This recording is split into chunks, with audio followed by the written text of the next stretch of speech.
Peace must be our goal and our guide. And all that we strive for as a human family, dignity and hope, progress and prosperity, depends on peace. But peace depends on us.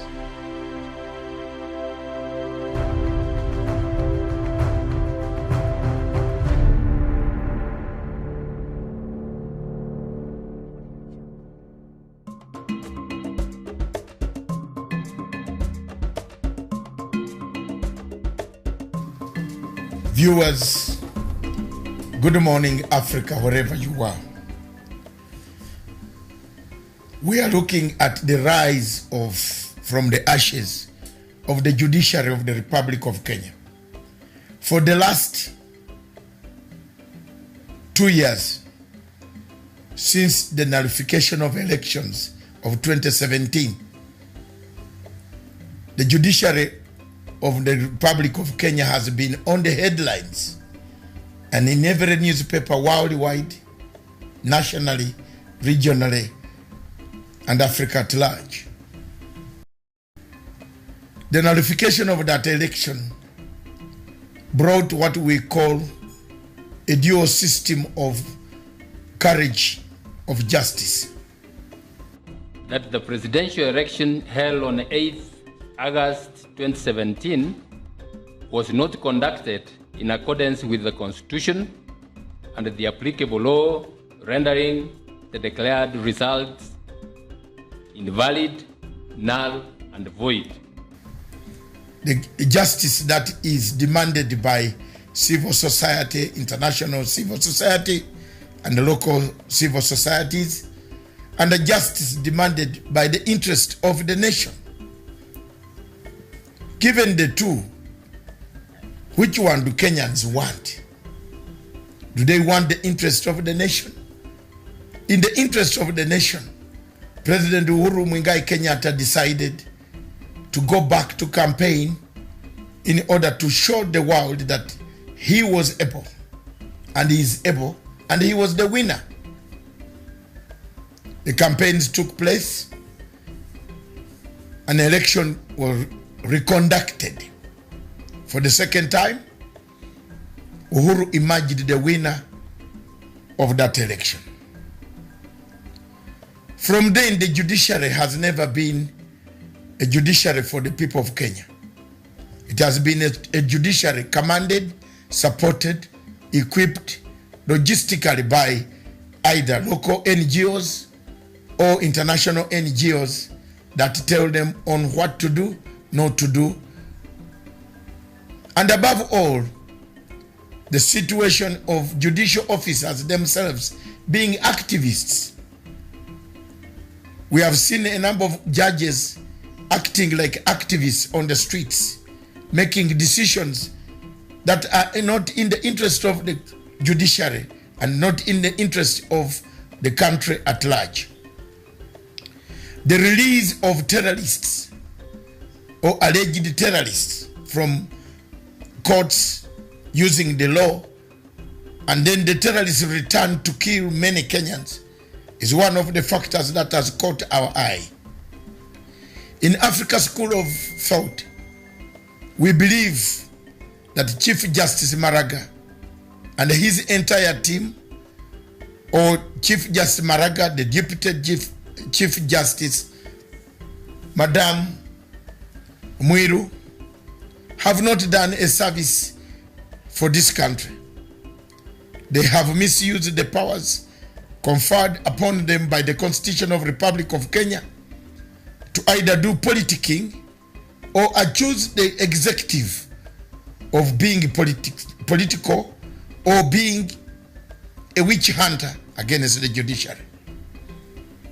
Time and time again, President Uhuru Kenyatta has pumped in money in the judiciary to raise the standards of the employees of the judiciary, to give the judges freedom and welfare that they are able to conduct their affairs without interference. Is it time now for the Kenyans to say we have had enough of a bad judiciary? Is it time now for us to fight and for Africa to rise up?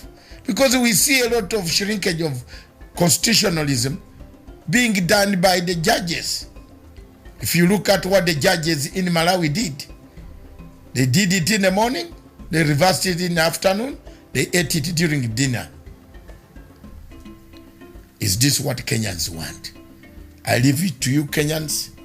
Our hopes lie on the judicial service, the new judicial service system that has been put there. And hopefully, and only hopefully, that one day we shall rise from the ashes of corruption. Thank you.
From 1992 in Kenya, elections have always been divisive in the form of violence, in the form of malpractices, in the form of all types of gerrymandering that has led to chaos that we have seen that has engulfed this country since independence. The biggest obstacle of the Kenyan elections is a very simple way out. The obstacle is we have never changed the forest. We have changed monkeys in the forest. If you want to cure the Kenya elections, you get a cure, a permanent cure for the Kenya elections. Change the forest. The monkeys will not come to that new forest. Reforms and reforms have been done around the Kenyan elections.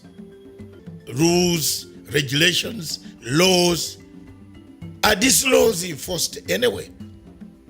The answer is no. Most of the people break it, go with it, create chaos after they have not been punished. So the basis of the BBI is to interrogate the chapter, the seriousness of why elections produce violence every 5 years. Why do people fight? Yes, someone would say they are linked with tribal cocoons that conduct themselves or take part in the elections. The answer could be clearer, nearer there. But the solution, therefore, to safeguard, even if it is tribal, South Africa has got the biggest tribe, the Zulu. But still there are safeguards in South Africa that have safeguarded an election. That the Zulus don't dominate the entire South Africa because the electoral systems are safeguarded by principles and institutions. The institution of elections in Kenya and in many African countries has always been the product and has always been an institution that produces violence. Everywhere on the continent, you see electoral commissioners confused in reading their election results. Some of them don't even know the results. Some of them don't know how many votes were garnered by both parties. To avoid this mess, Kenya needs to look completely and put emphasis on the electoral reforms that are needed so that in 2022 there is no violence in the elections that will be conducted. For this reason, therefore, I would urge the chairman of the Electoral Commission, Mr. Chebukati, to say bye-bye, because he has held several controversial elections that we have seen, including under his auspices, one election nullified in the history of Africa. Thank you very much, viewers.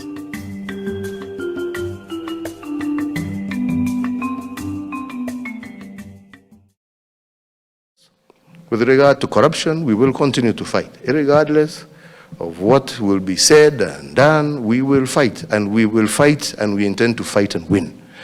And it is unfortunate that sometimes this is politicized also, but as I said, this is a fight that Kenya must win, because if we can't create not just a fair environment, but a stable environment, it must also then be transparent, so that once you do your business, you know what you need to do, how you're going to do about it. So your business succeeds not on the basis of who you know, but how you do your business. That should be really what all of us should be focused on. Your business should not succeed or fail based on which government is in power. Right? It should be on the basis of the plans and the programs that you have as business people and what your business plan is. And that should be the basis of rating success. And this will happen. This will happen. It will be difficult. It will be noisy. But it will happen. It will happen. It will happen, because there's no going back. And this is an agenda I just want to be very, very, very clear about.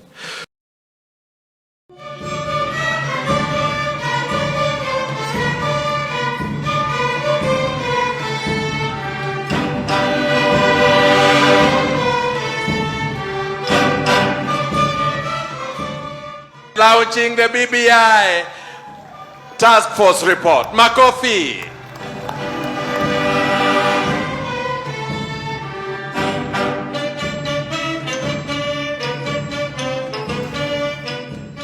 Your Excellency, I am very happy that the document, the recommendations, and the proposals that have been put forward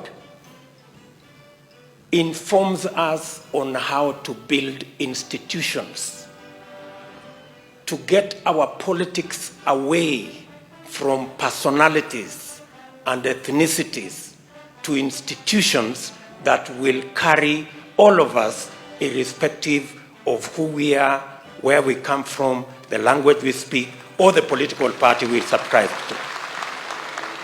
Kusema ya kwamba pesa mingi ije mashinani, tunaunga mkono. Ipelekwe mpaka ifike kama kuanzia 35% kuelekea juu. Hiyo pesa itumike kwa mambo ya maendeleo, not for consumption. Recurrent expenditure should not be above 30%. 70% should go for development. Ni kwa nini baada ya kila miaka mitano tunaenda miaka mitatu ya kazi, miaka ya 2 tunapoteza kwa sababu siasa imechacha? Tunataka tuulize wafanyabiashara wetu wenzetu, ni nini inawazuia? Ni nini tuwaweza kufanya ndio tuhakikishe ya kwamba biashara zenu hazisimami? We must have development plans that are 20 years plus if we are to resolve our problems, my brothers and sisters. Tunataka tuwapatie assurance ya kwamba wanaweza kupatia wananchi mikopo ya miaka 10, miaka 15, kwa sababu they have confidence ya kwamba Kenya will be stable and Kenya will always have leadership, whoever it is.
associated to 2022 elections have dominated the political arena in Kenya for years and months now.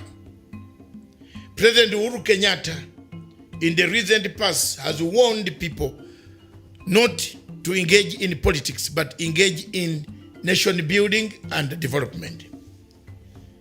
As much as the president has given these warnings, the people have not heeded to the warnings.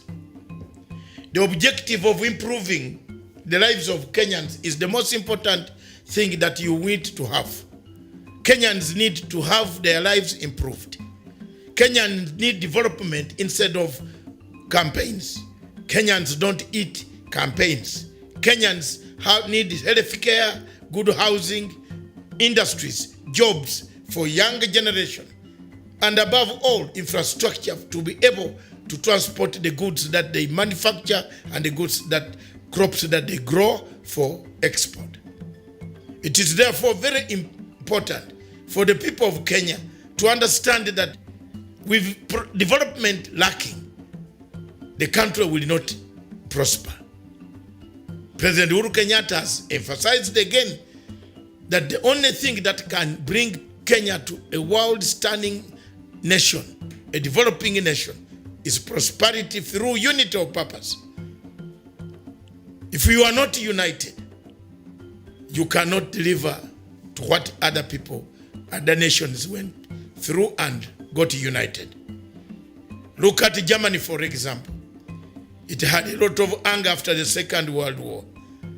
But today, Germany gives us the loans that we share, that we Google. You Google a company in Germany and you get what you want. We also global their money, hammer it, eat it every day. Some of us through corruption, some of us through extended kickbacks. But Germany had more anger than any other country in the world after the Second World War. Today, it's a healed country. The only message that Kenyans can take from here is a redemption strategy. The only thing that can heal this country is redemption, forgiveness, reconciliation, restitution, and reparations. And above all, truth-telling and accountability that will bring about the word redemption, which is healing. So for now, those who want to have a better Kenya tomorrow, begin the journey now. 1 inch by inch, move together with your president. The nation will be a great nation. Thank you.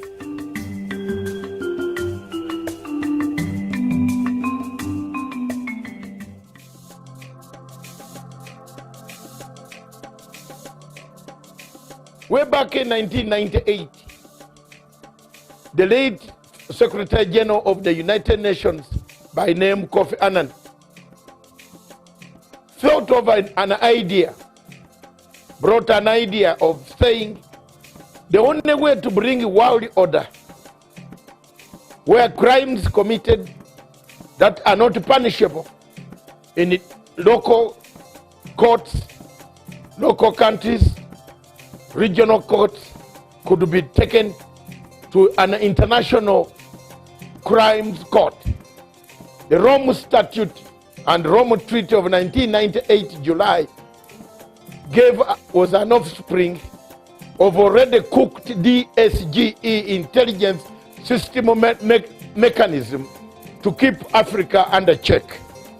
Up to date, the French government pays 70% of the salaries of the International Criminal Court, from the porter to the judge, to the prosecutor, and the rest of the other people.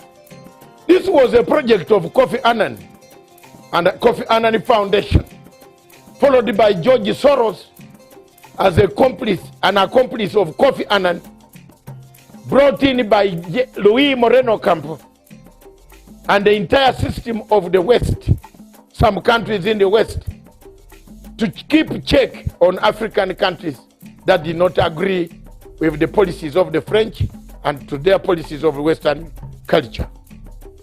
The International Criminal Court Chief Prosecutor Luis Moreno Campo agreed in all this that yes, he has been picking money, extra monies, and we followed the story together with my group in France, powerful investigators in France who worked together with me, and we found out that truly speaking, Rui Moreno Camp, Fernandez Gumedi, the former judge, the president of the International Criminal Court, laundered the money, some coming from American banks themselves. This evidence was put in the ICC. In the case of Bashir versus the chief prosecutor, I filed an application which I still have and which I'm going to publicize again so that people can know that I was right. I've been vindicated because the American friends now have found that my credibility is real, that I was right when I stood up to say this court is corrupt. This court launders money, $17 million of United States money, laundered through Bahamas, through New York banks, back to Ocampo's personal assistant, by then called Fernandez Gumedi Silvia, who later on rose to the ranks of becoming the president of International Criminal Court. It has taken us time, energy, effort, resources to investigate the corruption scandal that have rocked the International Criminal Court.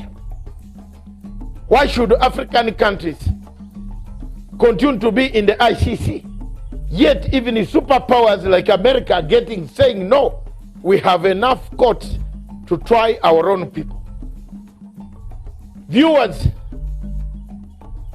it has taken Americans over 20 years to listen to our voices when we told Rainberger in Nairobi that this court is a corrupt court. Today, on the eve of September the 11th, I want to deliver a clear and unambiguous message on behalf of the President of the United States.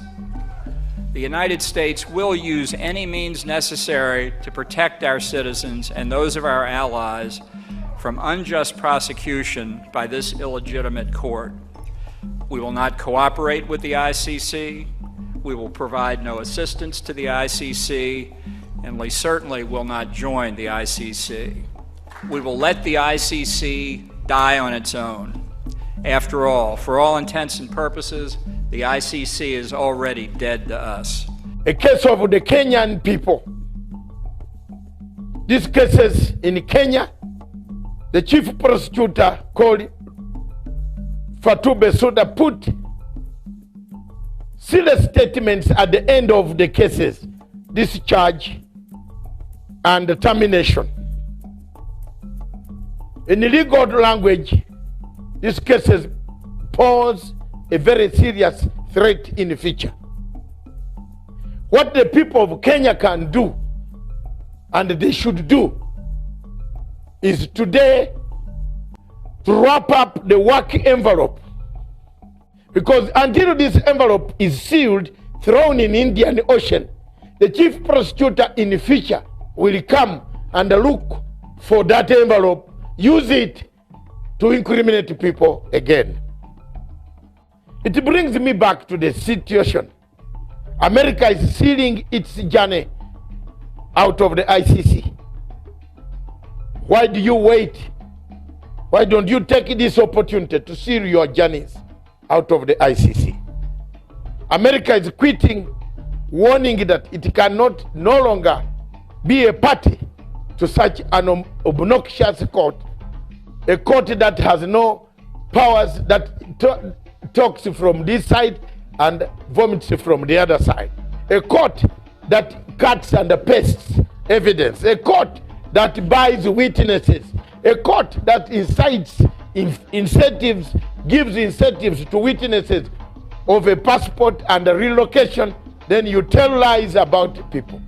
A court that sentences you as per the words there. Why should you leave a country that has a jury that checks on what the judges would do, the excesses of judges, and go to a country, a court that has no jury? Time has come for Africa to think. Do we need this court? Does Africa need this court?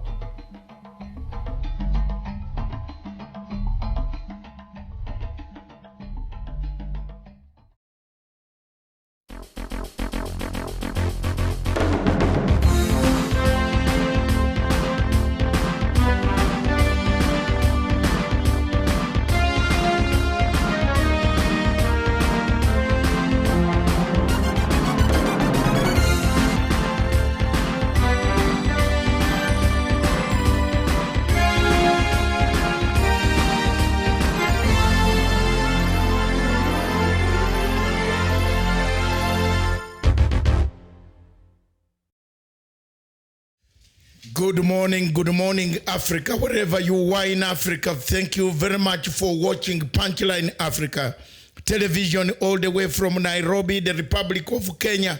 Viewers, wherever you are in Tripoli, in Khartoum, in Asmara, in Dar es Salaam, in Kigali, in Freetown, Sierra Leone, wherever you are, Cote d'Ivoire, Abidjan, Kampala, Uganda, Kigali, Rwanda, Kinshasa, DRC, Congo, oh my, Bangui in Central African Republic, Banjul in Gambia. People confuse these things. Here we are. Our television educates everybody. The capital city of Gambia is Banjul. The capital city of Central African Republic is Bangui. So you don't confuse the two. If you go for the interview anywhere in the world, get these facts so that you don't lose a good job to feed your children.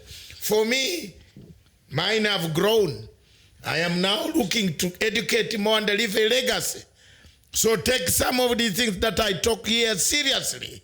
As a Pan-African, you must know the capital cities of this country. In Mogadishu, that's Somalia. Asmara, Eritrea. Egypt, Cairo. Bamako, Mali. Mauritania. All these countries, you must know them. Geographically located where?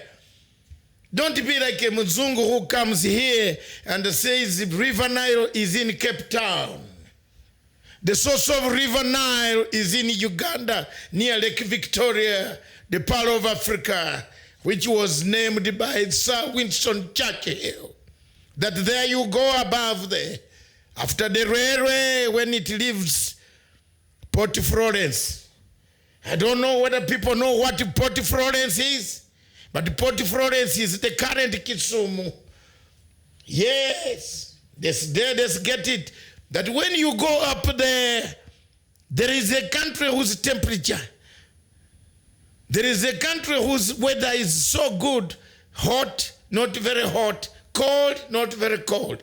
That's the Pearl of Africa, Uganda, where this mouth comes from. And I thank everybody, my mother and my father, for having chosen to produce me in Uganda, but also for my choice to be a global citizen. Good morning. As a global citizen, with me, the host in the studios, I have none other than my partner, the best partner in information dissemination. Mm-hmm. In all the media operations, my partner, anchor, researcher of Punchline Africa television, none other than Miriam Ogutu. Thank you. Good morning. Good morning. I almost had a big head there for a moment. Yes. And I must say, you're really matching the background of our studio very well. Very well. And it is going on. This is Pan-African. President Uhuru Kenyatta told you, wear Africa, enjoy Africa, eat Africa. I am doing it. I'm doing it not because I don't have the problems. I'm doing it not because I don't have the obstacles. And I'm doing it because I have not fulfilled. I have. There are some things that I have said in Africa that have come true. And believe me or not, I am one of those who can challenge anyone. I don't fear battles because I'm battle-hardened. I started battles in 1978 when I said I would walk and start to fight Idi Amin. I have never lost that battle. And those battles still go on. My friends have gone down, but I'm remaining here. I battle people. I battle such stupidity that people bring. If you insult me, I will not insult you back. But I have a package, a full package that when I release it, you wouldn't like to stand near me again. That's how I defeated Ocampo. That's how I got sanctions against Zimbabwe off. Yes, here we are. And I stand firm to be corrected. I conquer. I have no prisoners of lazy minds. I have only no room for any prisoners. This television station educates you. The capital city of Zimbabwe is Harare. Zambia, Lusaka. Angola, Rwanda. Namibia, capital city is Windhoek. Botswana, Gaborone. You must know these things. Don't go for an interview and you're a student looking for the first job to win, to get something bread for your children, for your sisters, to pay school fees for your sisters. Your fathers died, your mothers died. Some of us lost some parents. We struggled on, but the knowledge is very important because an interview could have one question and they would ask you, where does the River Nile start from? And then you say it starts from Cameroon. The capital city of the French Cameroon is Yaoundé. And the capital city of Ambazonia is Boa, not Yaoundé. The Yaoundé henchman has killed the Ambazonians. I'll cry for the Ambazonians until we get a state, as long as I'm alive. Good morning, Africa. Nairobi, the capital city of Kenya. We're back here. And in Mozambique, Maputo. The former capital from Mozambique was Beira. Portuguese made Beira because they knew there was oil, gas, hot springs. They did not tell us in the map. We are just discovering these things. And who is discovering these things? The French. Miriam, the world seems to be changing. The capital city of Malawi is Lilongwe. Blantyre is the former capital administrative and the business center. And the capital city of Tanzania is Dodoma. The capital city of Tanzania is in Dodoma. Make no mistake to say the administrative city of Tanzania is Dar es Salaam. No, Dar es Salaam is a commercial city. Dodoma is the capital city anchoring government offices, transferred by Mwalimu Julius Kambarage Nyerere, my mentor, my Pan-African spirit. He still lives on through me. Yes, yes, yes, he liberated Uganda from the forces of fascist Idi Amin. He helped us. We give him the salute until we meet again. Thank you very much, viewers. Today, Nigeria, the giant of Africa, lies the poor giant of Africa. Are you not ashamed? Are we not ashamed? I hand over to Miriam to test the microphones, because if I start, I might not finish. It's okay, we still have time, but a very good morning, good afternoon, good evening, depending on where you're watching us across the globe. Indeed, it's another edition of Good Morning Africa. Thank you so much. A very, powerful introduction there by Dr. David Matsanga. Thank you so much. I see a lot of you already engaging with us this morning. And Doctor, you've mentioned some of these things and these countries, and you mentioned your concern for Ambazonia. And right now, we should be rightly concerned because Mr. Paul Biya has sent a contingent of army over there because of the upcoming elections that should be happening in February. So we should worry because an increase in army in Ambazonia region, that will mean more deaths, that will mean more maiming, that will mean a lot of things that might not be very good for the people of Ambazonia. And, Nigeria there, one of the countries now we should be worried about in Africa every day. Today I have a news about, another attack that happened yesterday. And yesterday I had another news about attack that happened a day before. So every day there are Boko Haram attacks there in Africa. Why is the AU silent about this? Why are other African leadership are silent about this matter of Boko Haram? Miriam, you talk about Africa. The AU is captured. The AU is captured. It's taken. It has been taken. Hello? I told Professor John Tesha to tell Chisano, to tell Rawlings, to tell Thabo Mbeki, to tell the former leaders, we have lost the African Union. We come to that section, but this morning, I think let's look at the legacy of President Uhuru Kenyatta of Kenya. Another Pan-African guy, another Pan-African president. This morning at 4 a.m. when I was penning down the legacy trend, I looked at the values, the virtues. What does President Uhuru Kenyatta stand for? A very, very manageable person.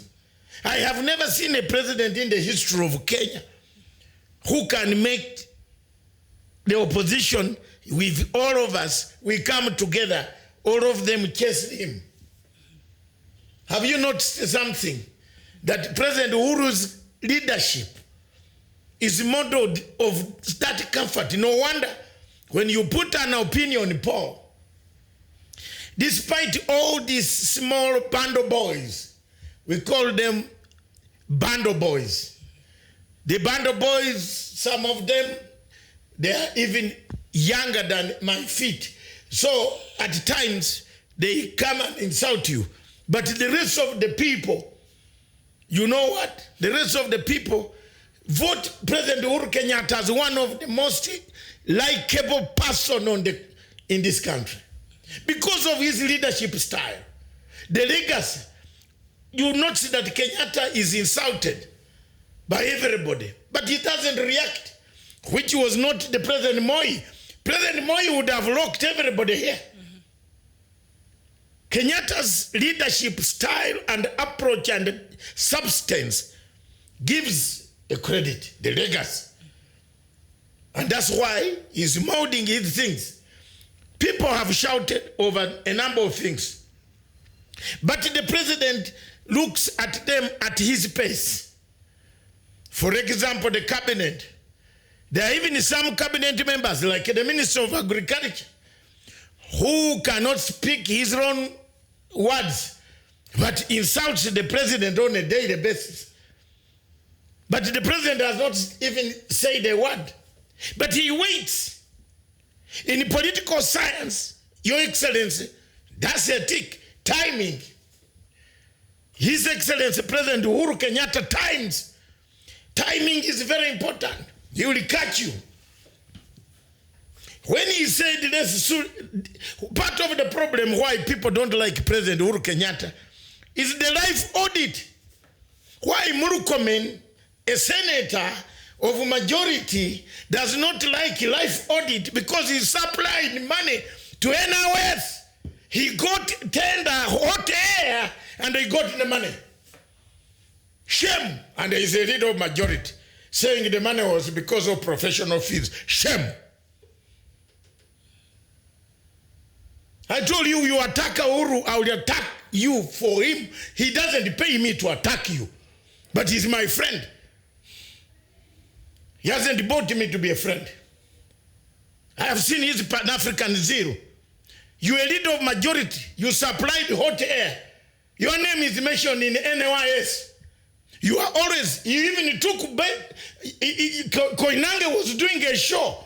He took Mr. Benny with security at the Kempisiki. And I found Mr. Benny who had stolen the money with Kenyan police guarding him.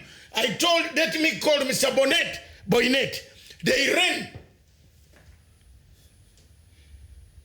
I picked the phone and the policeman said, so, sir, please don't call.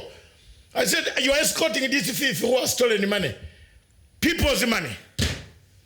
It's a leader of majority. And he's ever had that yapping.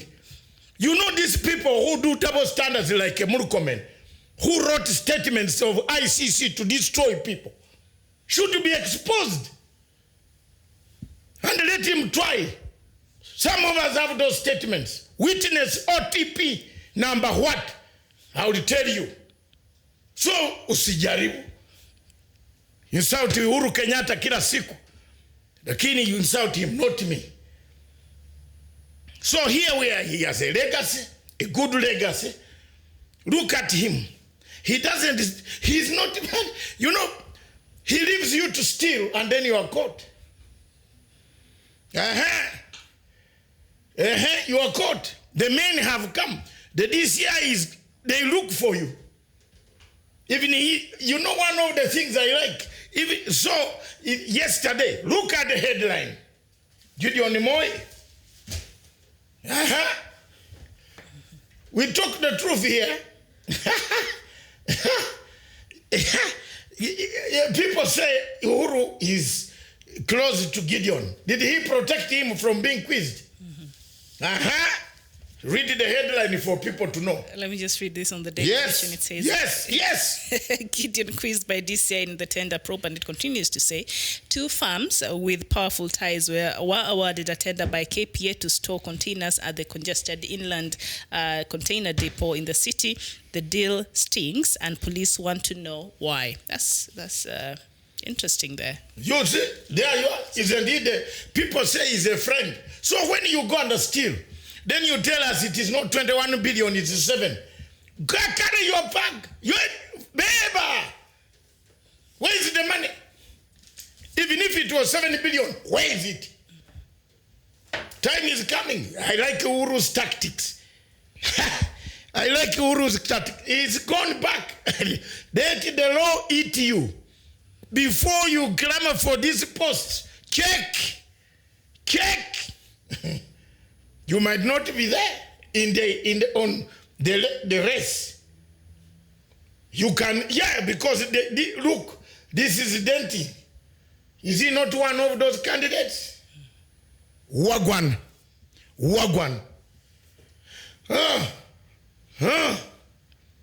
Let's have it. As Africa, speak like a Nyerere. As Africa, speak like a Nkrumah. As Africa, speak like a Jomo Kenyatta. Like Obote, Sekuture, Amir Kabura. Don't speak like Yes. People are mixing things here. That's why my channel, I will speak. In fact, if the link of the world, which is coming in a month or so, it is gonna be the biggest channel where we talk. This is an African mission. You cannot kill people in Buhari and you wear long kanzus walking around the African Union that you are president. You are killing people. We are not insulting you, but you are killing people. You are killing Biafrans. Biafrans need salvation. Mr. Paul Obiya sending troops. We shall tell you. I told you, Sudan. I told you. Have you heard? The vice president. I told you. I told you. Did I say it here? I'm an African. I'm happy. You know, some of these things are happening when I'm still here. I told people that there is no Sudan there, no South Sudan. These guys are going to spoil it. I speak my mind. Because I speak to help humanity. I speak to help humanity and help Africa. President Uhuru Kenyatta, from the time he declared a war on graft, he became a very bad president in the mouth of Senator Murkomen. The first person who countered President Uhuru Kenyatta's life audit was Senator Murkomen. Kenyans forget, where was Murkomen working? In Open Society Foundation, George Soros. Let's go, try me, Murkomen. I have now got all the data. Try me, and I will throw it to Kenyans. Eat up and go away. We shall see whether you can sit with the deputy president on the same table.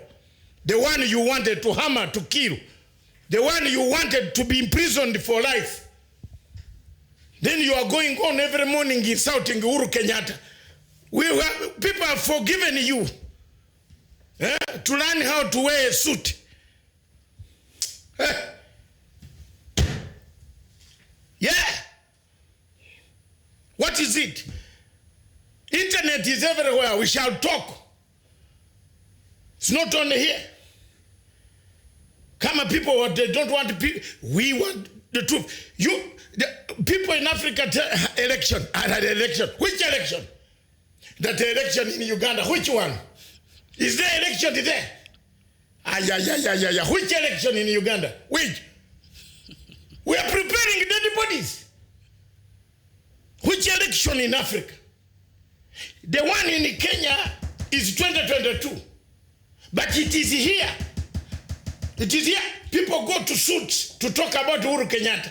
They wear good suits. Oh, my president. Oh, wapi. He also has friends, and we shall defend him. At least we shall not ask for bundles to defend him. Yea, we shall ask our children to buy us bundles. Today I'm different. We shall defend him. Yes. Yes. Too much of this talk. This guy have hidden. You know, the people who wanted to kill the DP are with him. They are there.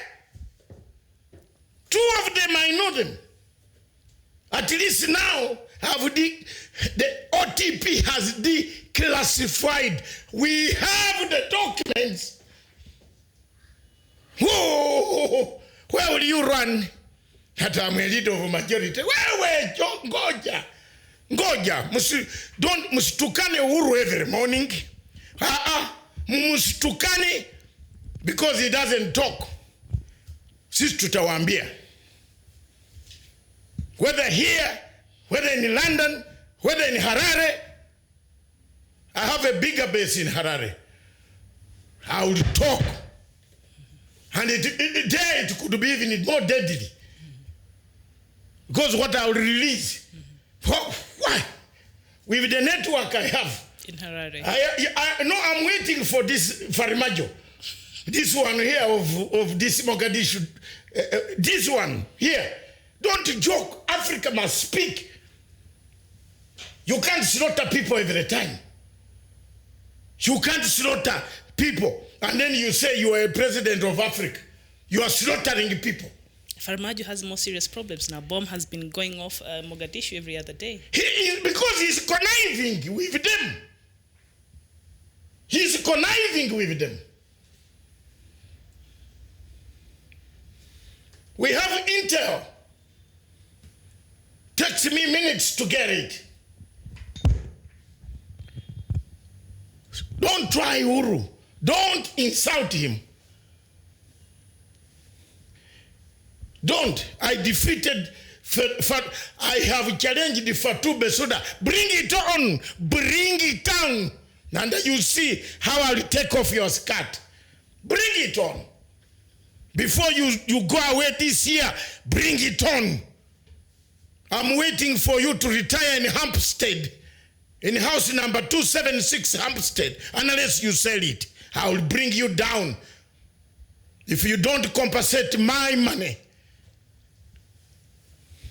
You said I told lies over OTP4. Yet you are the one who told lies.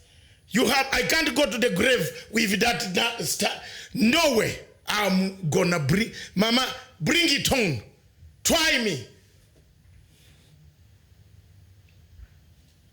These guys were keeping quiet. Uhuru is fighting corruption. They are retarding the whole fight. Oh, I want to be a president. You president where? You lead a country which is gone.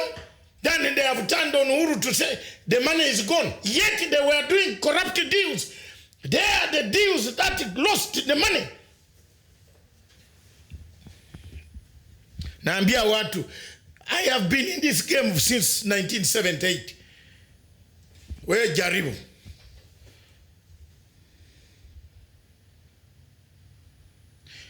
Which elections are you talking about in Africa? Does Africa need elections?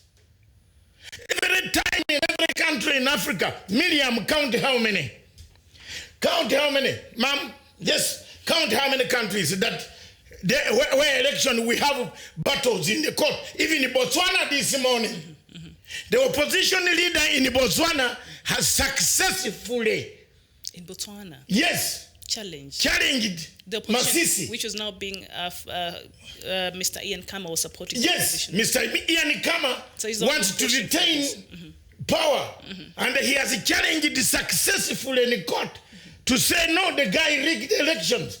Mr. Masisi was the Minister of State for Security. For Mr. Ian Khama. Yes, who was detaining people, harassing people, looking up people on behalf of Khama.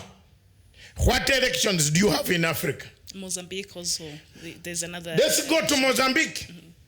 Renamo is being reactivated. They're contesting the results. Yes, the chairman of the Electoral Commission in Mozambique says he doesn't know who won the election. Stupid. Malawi. Silly. Malawi. Mutharika swears himself at night. Is this Africa that we want? And in Nigeria, even after President Muhammadu Buhari was sworn in, there was still a case challenging his presidential results. 84 million people registered to... So in October is when the yes, gave its... They registered to vote in Nigeria. On the 28th turn up. And you walk with a tall council white here. In Africa, I'm the tallest president, 6.3 feet. I am Buhari. My foot. Joseph Otoyi is saying elections in South Sudan. Where? Which election in South Sudan? Are you bringing a mockery? They wanted a referendum to Salva Kiir to decide. And Riek Machar the boundaries. Will never sit and agree. You should not tell people lies. I know Riek inside and out. And center, left and right. I know him. I know him. He has now issued a statement this morning. The government forces are attacked. Yes. The ceasefire is dead. I tell you. Do you know what? I told you by February, and watch my face. Manasseh Oto. Didn't I tell you here that 100 days there will be chaos?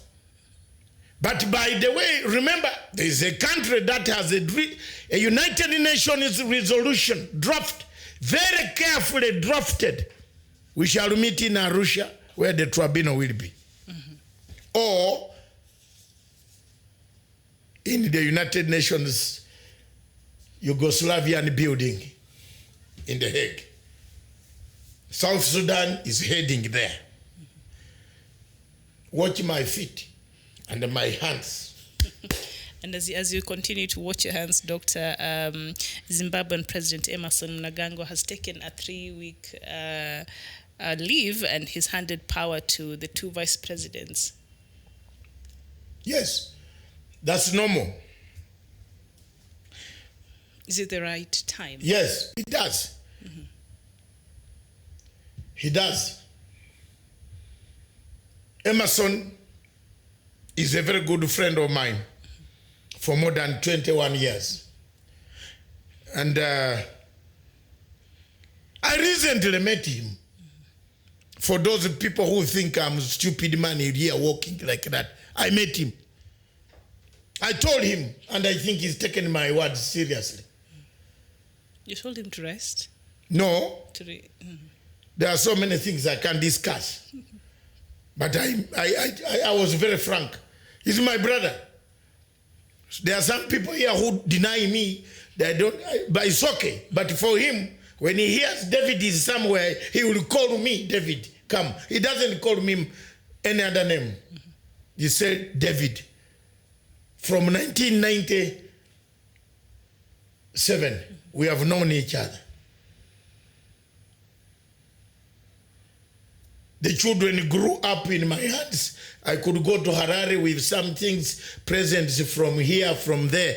I know the children now are big. They are big boys doing business. They know me uncle. I don't boast around for nothing. Neither will you ask him and they say he doesn't know me. He has done a good thing. He needs to rest. There is democracy. There is stability. In these 2 weeks or 3 weeks, he needs to re-evade the wheel and find out how he can solve Zimbabwe's problems.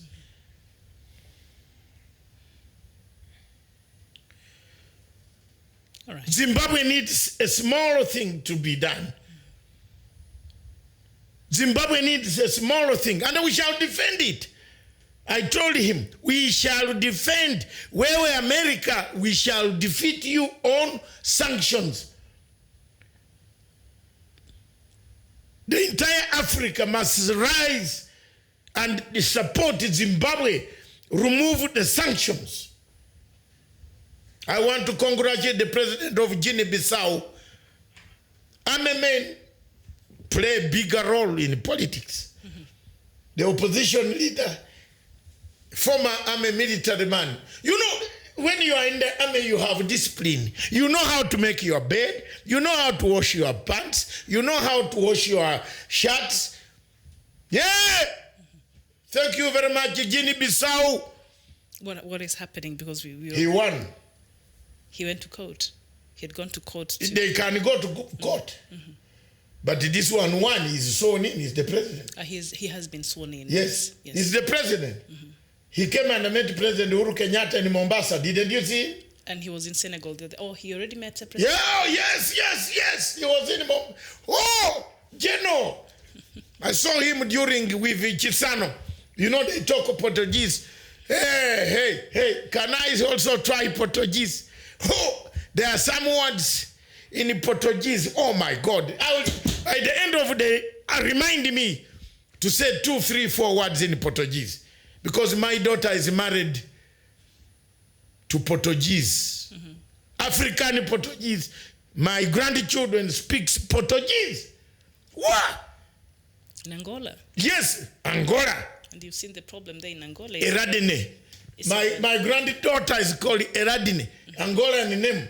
And when she starts Portuguese, says, slow down. She's 15 years old, my firstborn. Your firstborn daughter? Yeah.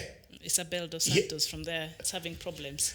She might be the one sorting it in the future. Unaona Matsanga is Pan-African. The richest woman in Africa. Yes. Eradine, I'm greeting you. Grandpa will be coming soon. Thank you very much. You know, Africa, we have a problem. In Kenya, the legacy, Uhuru has shown the good side of what an African. There is no African, there is no Kenyan president who has ever behaved the way Uhuru has behaved in the history. He allows people to insult him. He keeps the legacy. Yeah, I think over time he has learned to be tolerant. Yes. Yes. Over time he has learned that for you to be a leader, you must have a thick skin. And yeah. Yes, and he has a thick skin. But when time comes, you wait for this Kianjuri. Kinyanjuri, what is his name? Mwangi Kiunjuri, the CS. Is called Kunguri or what is it? Oh, it's Mwangi Kiunjuri. That the minister of what? The CS for agriculture. A minister who does not know how many bags of maize we have. I was just reading here. He wants to bring more. I hear, I see. With his syndicate. But this time, the Uganda one, we are watching. Kutun said. Yeah, they have tried. They are trying. Mr. President, they are trying somewhere in Uganda. They have sent a delegation there. They told me, this time to Tawalopa, to Jakubalopa. We want to thank President Museveni for having sacked the cartel and they removed that cartel that sells maize. So they're planning to bring in the maize. I saw it today in the newspaper, and yet the farmers are preparing to sell the maize to the NCP. There you are. This is the Africa we have. There you are. That's the Minister of Agriculture now. We are watching you. You know it's better to die with the truth. So Bidalo Lasuba, thank you so much for writing to us this morning. And you're saying African Union, is it morning or it's nearly midday here in Nairobi? And you're saying African Union doesn't talk about removing sanctions on Zimbabwe. How do you expect the United Nations Security Council to ease the sanctions on Zimbabwe? Actually, the United Nations Security Council does not really have sanctions on Zimbabwe. The sanctions that are really hurting Zimbabwe are that from the EU, those from United Kingdom, and those from America, I think, and of course the influence that they have on the UN. But those are the major sanctions that are really hurting and have hurted, the economy of Zimbabwe. Since then, and as we know, Zimbabwe is one of the countries that is heavily sanctioned in the world. It's in the league of a country like Iran, also, which suffers so much from economic sanctions. So that is how the people from that side of the world, they use it to cripple and for you to give in to their demands. So Zimbabwe, the sanctions by the United Nations Security Council are not really the ones which are hurting the economy. One of our viewers here, Bidalo Lasuba, is asking, African Union doesn't talk about removing sanctions on Zimbabwe. How do you expect the United Nations Security Council to ease the sanctions on Zimbabwe? United Nations Security Council does not issue sanctions. We are not asking the United Nations Security Council to ease the sanctions. We are asking United States of America to remove the remaining sanctions. That's it. Targeted sanctions kill every citizen. Sanctions in Africa don't change governments. They instead kill citizens. Show me one country in Africa where sanctions have overthrown a government. Show me. Tell me. You man from or the lady, was it lady or what? Show me. Call me. They're just asking. Yes, please. Sanctions don't. Sanctions kill the ordinary people. Mugabe had the sanctions. But we ended up buying suits for him from Harrods. Harrods, yeah. Because Mugabe's suits come from Harrods. People went to United Kingdom, they come with the suits. So what did Mugabe lose? Nothing. But the Zimbabweans lost because they had measles, they had malaria killing them, diarrhea killing them, cholera killing them, hunger killing them, that you have put sanctions on the government. So, and also another point here that Bidal is also raising, that African Union has not been talking about the sanctions on Zimbabwe. That's true. And that is a very sad case. You tell me African Union, where is African Union? This is African Captured Union. African Captured Union, that's a good one. It is not African Union, Miriam. African Captured Union. And add that word. Captured by a non-African super state that controls the activities of African Union. That taps the telephones of our presidents when they go to Addis Ababa. That is the super state we have. It has been captured by the presence of that tall Chadian guy, useless.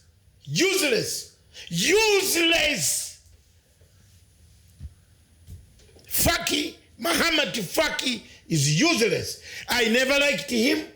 I will not like him. Neither do I intend to vote him or accept I've told Chisano and the Rawlings, I've called Chisano, President Chisano said, you people have to go and rescue African Union. It is under sale. It has been sold. And one of our viewers here, maybe today we'll just cover this African, news headlines like this through your questions. Joseph Otobanase here is asking, Doctor, I'm just thinking about the ICC and Omar al-Bashir. What will be his status after his home arrest? Or will he be moved to the ICC? I think Sudan's army have been very categorical about not taking, How do you take Omar al-Bashir to ICC when the same army that played the part in the fight is the same one that has taken the power? Who? Take him to do what? Dr. General Omar al-Bashir's case was doctored. I filed an application in the International Criminal Court citing irregularities on how money, $17 million was paid to Mr. Rui Moreno Campo and Madame Gumedes. So how do you take a case there? Bashir Omar's case, yes, people died in Darfur, but evidence was not collected. Witnesses were both taken to Jamena. Witnesses were taken to Cairo. Witnesses were flown to nearby countries. Statements were written for the witnesses. So which case will stand? You only want to punish Bashir just as you wanted to punish Babugo. And you left Ouattara. And it is haunting Mr. Ouattara today in Ivory Coast. He wants to change the constitution. Ouattara is supposed to be in jail because he contested an election and caused murder on the streets of Abidjan. Mr. Ouattara should have served the same sentence like Mr. Babugo, because Ouattara's supporters did not shoot with water.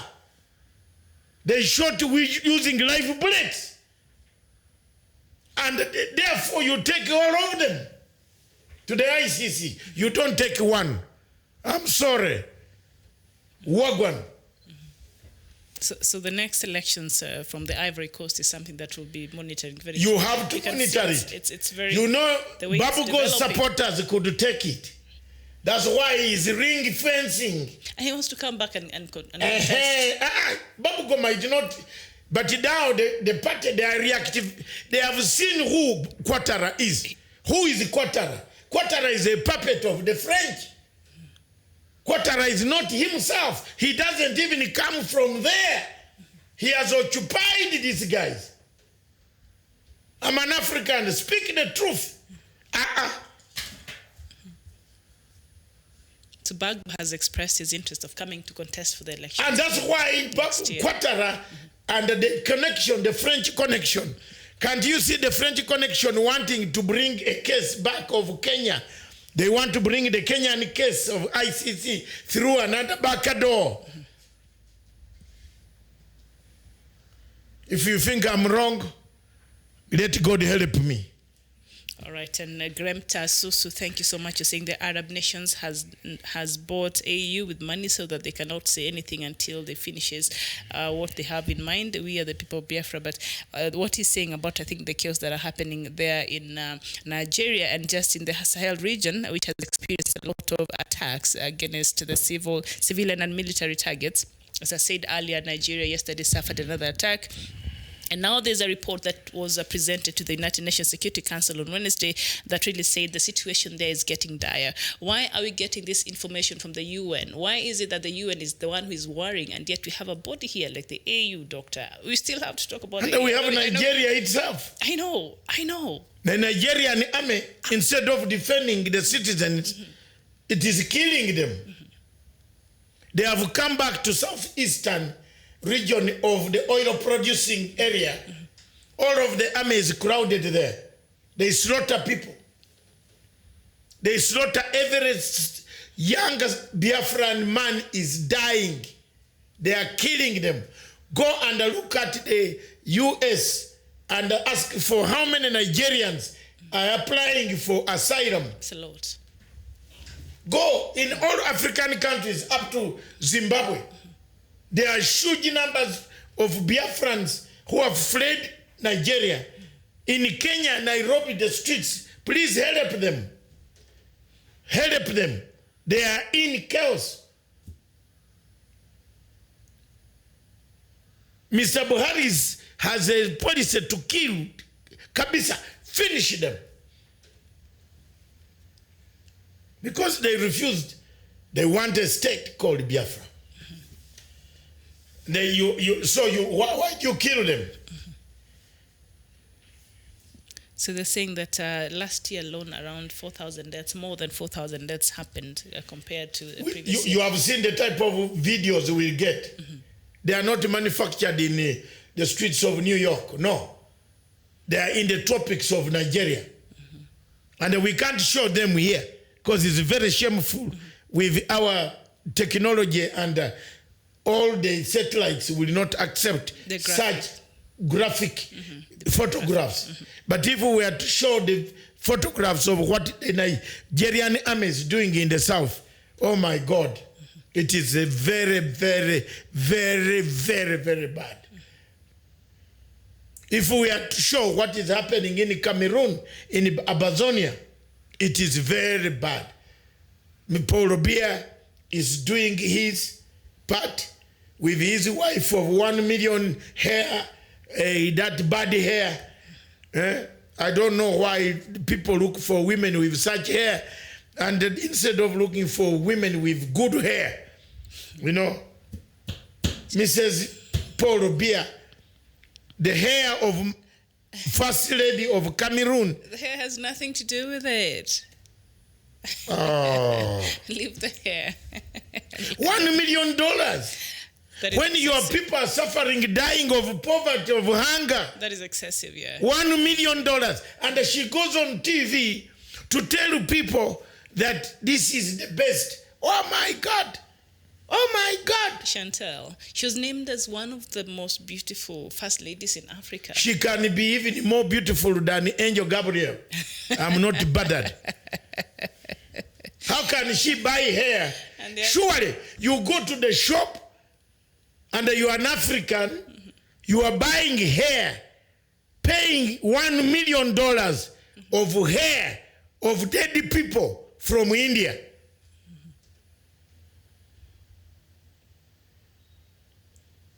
It's actually not dead people, you know. No! They go to the temple, they're shaved. Did you see how that hair is made? It's a religious thing. So annually, we have all their hair. Oh my God. And it's thrown in a river. So cartels wait for it. There are younger men who, you see when these days when you are in a pub or hotel or a disco and you see the lady with that type of hair, you know you can bring such a person on bed and you have ghosts can wake up. Stop.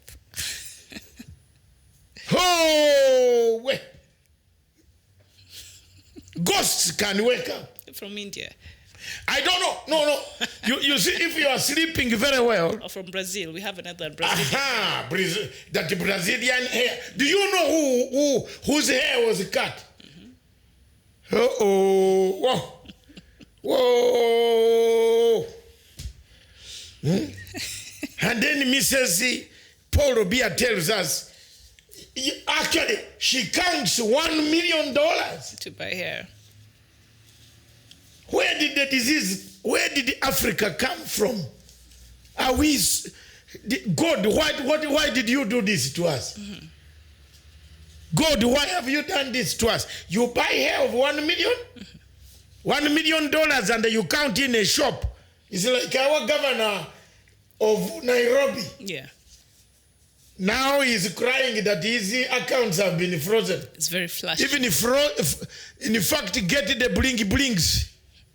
That will cost a lot of money. Yeah, he can sell rings to subsidize his life. To the rappers and people like that. That gold chain is very expensive. Is like, I also have a gold chain. His is golden diamond. This is even, I don't want to tell you the price. My daughter gave me this for a long time. Mm-hmm. It's a gift. Yeah, as a gift when she was 18 years. Oh, that's good. And she's now 39, approaching 40. Oh. Thank you very much, Mama, for the gift. Mm-hmm. She went and bought this. Mm-hmm. I don't want to tell you another story that can make you. She bought for me this. And then when I asked, where did you get the money? Then she says, Dad, I use your credit card. So you bought yourself. And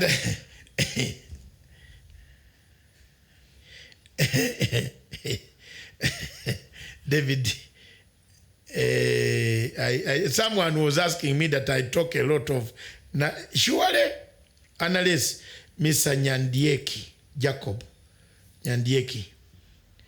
Who is? Let me look at his face. Jacob Nyandieka, don't worry. We're about to talk about what's happening there in Uganda. But before that, Doctor, on a lighter note, Uganda's president yesterday said that 40% of Ugandans that are hospitalized, they're there because of overeating. So people should start walking more. And what did he say?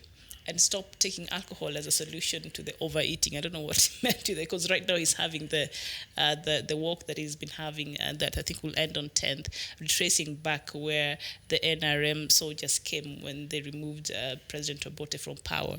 So, yeah. Have we come to Africa yet? Or we're already there. We're already there. We're already there. Way past midday. Midday. So let's just continue. Yes. In summary of our legacy, mm-hmm. we have shown you what we intended to do, mm-hmm. what the president wants to do, the agenda for the big four. Let him choose one out of them. They are good success things like Huduma centers. Mm-hmm. They have worked. Passports can be got, mm-hmm. except the one of Miguna. And we don't want to talk about Miguna right now. Miguna should go to a Huduma center. No, when he comes, he will go to Huduma center. Mm-hmm. But he wants to come in with an ID. Where? How did he fly from where he came? The passport. Yeah, let's be very honest. Where did he fly from? From Canada. With ID? Canadian passport. It must be an ID. No, in Canada now they also use ID. Mm-hmm. So you can use an ID because British use both the passport and the ID now. And at some people, the eyes, what are they called? The eye retina? Mm-hmm. Yes. They just do this. When you go to the shop, you don't use your credit card. You say, I have a credit card. The machine says, what? The money is cleared. Mm-hmm. But that works in Pacific countries, not in Europe it is working. Yes. Mm-hmm. So when you say Miguna wants to come with a what? With an ID, the Kenyan ID. That's what he wants to come with in Kenya. And then? Mm-hmm. Yeah, that is where the conundrum. And then?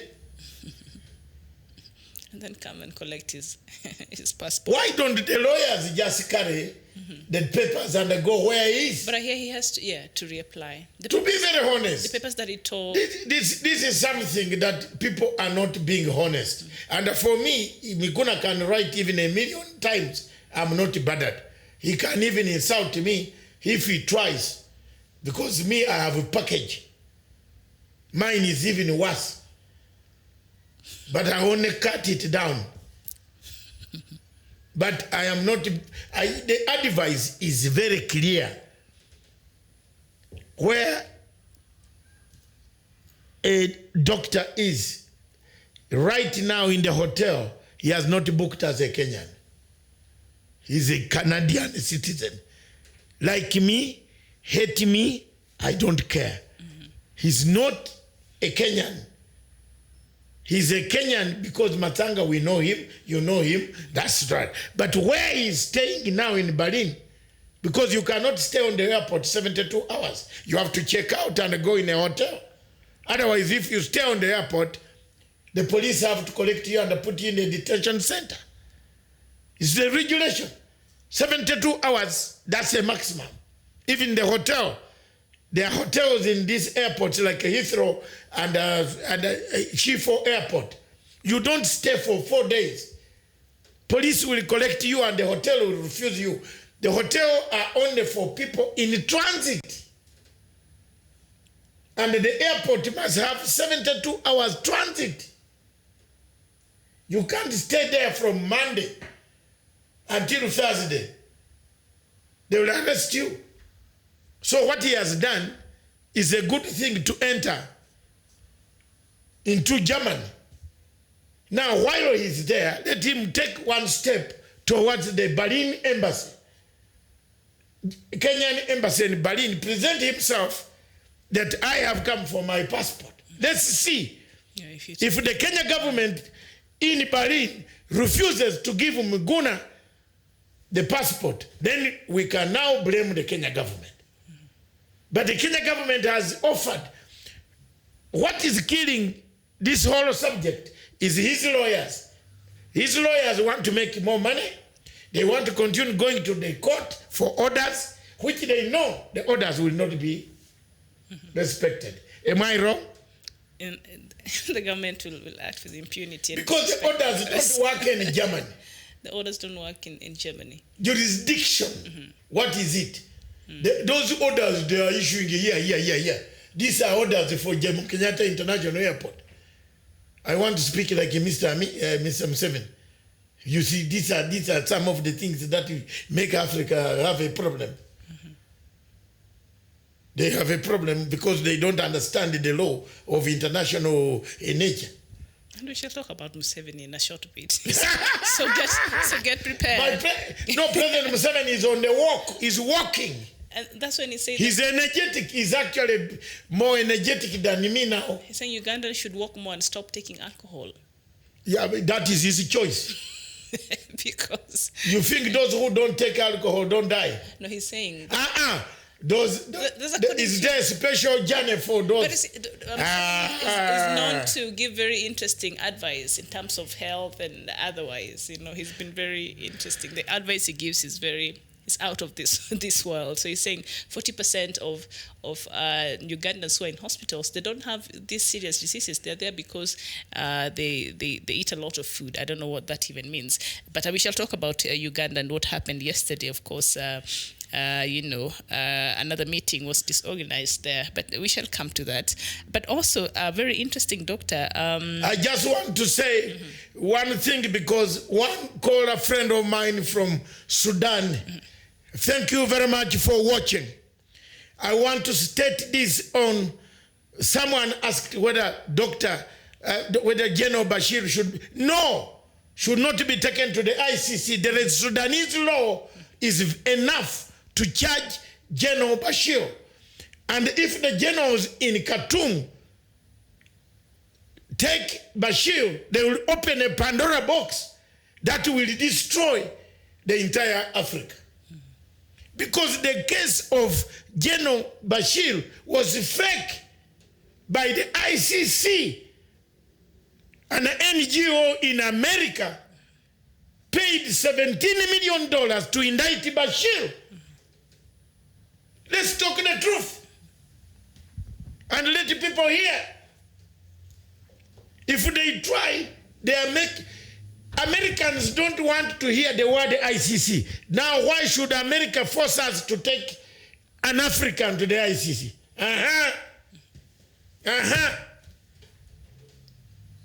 Mr. Moum Ali Sharif, thank you very much, my brother. Remember my words. You remember the words when I addressed that big conference in Khartoum, and I told all the judges in Africa, I stood and I said, the ICC, look for the methodology used. Don't attack the UN, attack the court. That's how I won. And let Mamoum, since you are here, tell the generals, especially my friend General Daglo Hamed, let him be very careful about handling this ICC. Lawyers should not run there. Call me. Call us. I'm an expert. But Dauda is saying people don't trust Sudan's court. So what? It is the court you put there. And now, do you want to choose Sudan? You want to choose another court because a different situation has come? The constitution of Sudan says you cannot detain a man over 71. Doctor, they don't have a constitution. It was upheld. Yes, but how are they charging people in court? I'm not sure. By which law? But they don't have. The constitution can be abrogated by the penal code. It's never. Mm-hmm. Can I teach again? Mm-hmm. Yes. It was suspended. You can suspend, but you don't suspend the penal code. Mm-hmm. Mm-hmm. The arrangement of the law is two-tier system. The constitution can, and you can rule by decree. What they are ruling on now is by decree, which is allowed. But the decree duplicates what the constitution talks about. You can only suspend the main constitution, but you rule by decree. Hallelujah. All right. Mr. Maum, my brother Saif Maum, thank you very much. Pass those greetings. Mamun, yes. Pass those greetings. Very well. So, Paula. And I'm here. My number has never changed. Please look for the doctor. Tell the Chief Justice I will help. People should not cheat you.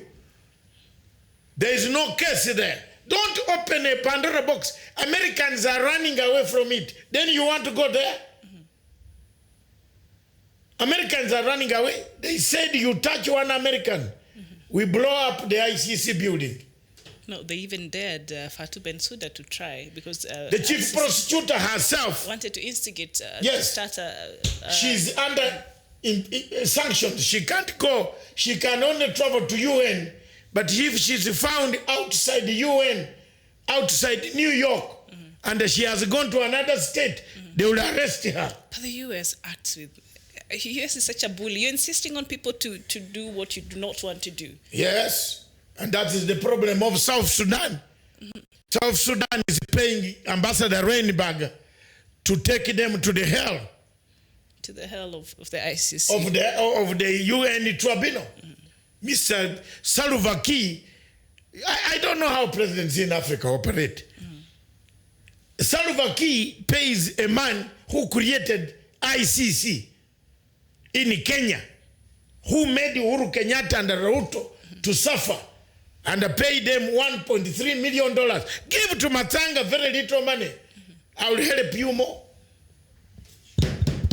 All right. And while we're still in Sudan, I don't want to lose this. Sudan banned 2 newspapers and 2 television stations on Tuesday, saying they had received funding from the government of former President Omar al-Bashir, who was ousted last year following protests. The decision was made by a committee taken by Sudan's transitional authorities with dismantling institutions linked to Bashir and his defunct National Congress Party. They're doing the very same thing that Bashir used to do, and now they've come in and they're doing the exact same thing. That's why governments in Africa collapse. Is it really necessary banning these newspapers? Do you know how many people rule China? How many people rule 7. China?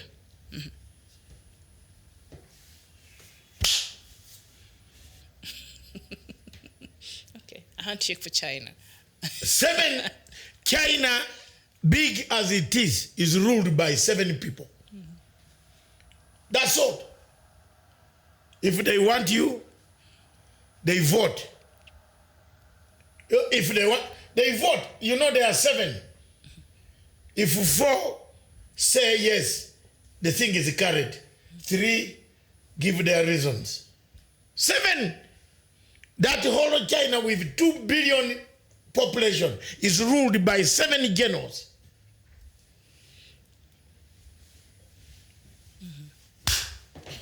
Is there a parliament in China? Show me. Is there an MP? Have you ever seen any Chinese coming here to say he's an MP? Where? Have you ever had? There's no MP in China. And when you're a good cadre, you are not a wizard, you are not a night dancer. They pick you, they bring you, they give you a rank here. That is the standard. That is the yardstick. If you're not a night runner and you're not a witch, wizard, you're not corrupt. Then you qualify. Because corrupt people in China are slaughtered. Yeah. Dead time with blades. They're executed. Yeah. Executed. Very much so. Yeah. If you don't want some children, you put them on a flight with drugs to China. They will be executed. Thank you very much. Because they will be executed. Yes, that's it. If you don't want someone. People who disturb Africa, put them on a flight. But Doctor, what these new Sudan's transition authorities are doing, is it really right?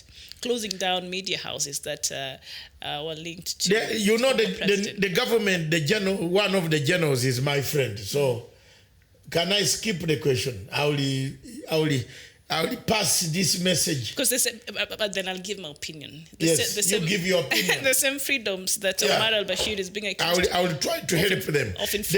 They need, Sudan government now, the generals need, on this question of ICC, I'm not marketing myself, but please, I know this thing very well.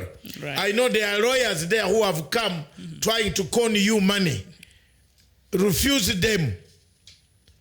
The only Pan-African man who can shake that woman with skirt is me. I have to sell myself in 2020. What's wrong with this skirt? I'm having a skirt. You've been attacking this skirt since we started. What is the problem? Yeah, I've not seen your... Fatuma Suda, what's wrong with her skirt? Leave the skirt. All right, let's talk about Algeria. And the new president, Mr. Tebboune, is saying he wants to revise the constitution. Have you seen that? This is Africa you are bringing me. It's the new Algeria, yes. Oh, wallahi ya Mungu. Is there anything on Somalia? Yes. Yes, bring it. The deaths that happened yesterday. Yeah. Farimajo is losing it. You know why? He has failed AMISOM. He's trying to get private militias from Turkey and the other countries and Ethiopia and the other to take over. He's losing it in Mogadishu. He still needs us there to help him. He thinks he doesn't need us. You know, he has a very bad prime minister called Hassan Harie. The one I don't want to mention his name. I hate that guy. Aki ya Mungu. Hassan Harie. Whoa. Hate is a strong word. Not even hate, but I don't like him. Well, yeah, like is better. I don't like Hassan Harie. He's the Norwegian man with a Somali skin. He's Somali first. No. And he has proved it that he's Somali first. He's Norwegian. The things he has done to Somalia. The Somalis are dying of hunger. They are dying of so many things. We have a problem here. Al-Shabaab. And Al-Shabaab has intensified its attacks in Somalia. Exactly, because there is a splinter group in Al-Shabaab that is more radical than the Sunni. So, a splinter group that is attacking now is a cell, a very Al-Qaeda linked with the country that has suffered with the one general down is the one that has slipped into Somalia now. Any analyst will tell you, an expert, I will tell you that. That is what is happening. That's why you see intensified daily attacks. All right. Yeah. And someone is on you there for attacking the skirt. So we'll just leave that conversation for now. So, Doctor, of course, a story that we were following last year, the feud between Rwanda and Uganda. Lasuba is from... Lasuba is either from here or is from Zambia. Tell us where you are from, then I'll tell you the story of skirts. After we're done with the show and I'm out of here. Doctor, Ugandan authorities released 9 Rwandan nationals Wednesday who were arrested last year during tensions between the neighboring countries. Rwanda has described the move as a positive step towards mending relations, but says more needs to be done. Sam Kutesa, Uganda's Minister for Foreign Affairs, says the move to withdraw charges against the 9 is part of an effort to de-escalate the tension. So a very good start there in this year. Can you see that my talk works? Your mouth works. My mouth works. Thank you very much, Sam Kutesa. Although we don't see eye to eye over certain things which you know, I thank you very much, and I want you to thank President Museveni on my behalf for having accepted to listen to my cry of last week. When I said, when you are in Rwanda, yes, you are, I myself have suffered because I do business. I do business with Rwanda, my trucks. That money, that I'm able to pay my own money without looking at anybody. Or, yes, the one that has made me to survive so that I don't become bando boys. My business went down. So they have listened. I want to thank you. Yes, we listened. And I kept on pumping so many people. So many people in Uganda to tell them, look, this is not worth it. This is East African community. You can't have Rwandese flying into Kenya, then sneak into Uganda as if they never grew with us. They ate my food, our food. They grew with us. They are our brothers. Let's be together. Let's open the border. Our business is gone. Some people in Uganda are taking back number plates of trailers. I'm telling you. We are planning to take off the number plates and return to Kenya Revenue, to Uganda Revenue Authority, because you have a trailer, you know, then why are you being charged for the number? Take it back. Charged for missing something. Charged for what? For the number plates? Yeah, of course, it's given by who? By the government. No. By who? The Uganda Revenue Authority is the one that gives you the number plate. The number plate, yeah. So if the car is not working, for the Ugandan traders, yes. Yeah, you take back their number plate to the office. But you already bought. And the bank, no, yeah, it doesn't matter because the banks are owners. The banks want their money. Yes, because you're in business. Look, I am pained, but I'm happy now that Sam Kutesa and the President Museveni and the President Kagame have had me. For Museveni is older than me by 10 years. For Kagame, I'm older than him. Yes. Yes. I was in the battle before him. Kwa hivyo asikie. By 2 years, I'm older. Hey. Yes. You brought the Uganda issue. I don't want. We're not through with the Ugandan issue. There's something I know I wanted to just not talk about it, but we have to talk about it, Doctor. Because yesterday Ugandan police chased organizers of opposition. And I can see. As they undertook grounds preparation for a political consultation by leader Bobby Wine, whose real name is Robert Changulanyi. So remember the other time. I can see Mr. Johnson. Johnson Mass. Flash, news flash, Sky News flash in Croydon. Johnson, I think you know. I can't see you properly, but you. Thank you very much for remembering. I was on Sky News. You remember, and I was a very good contributor. Consultant and analyst on Sky News. So he remembers me. Johnson Mass, and I used to be a very good Africa. I have defended Africa for a long time. Thank you very much for remembering me. You found me now up here. At that time, I was working for Sky News, but now I have my television station worldwide. Yes, and that's why we're broadcasting. It's good you are watching me live. Yes, still I'll continue with my story here. Yes, I'm trying to avoid.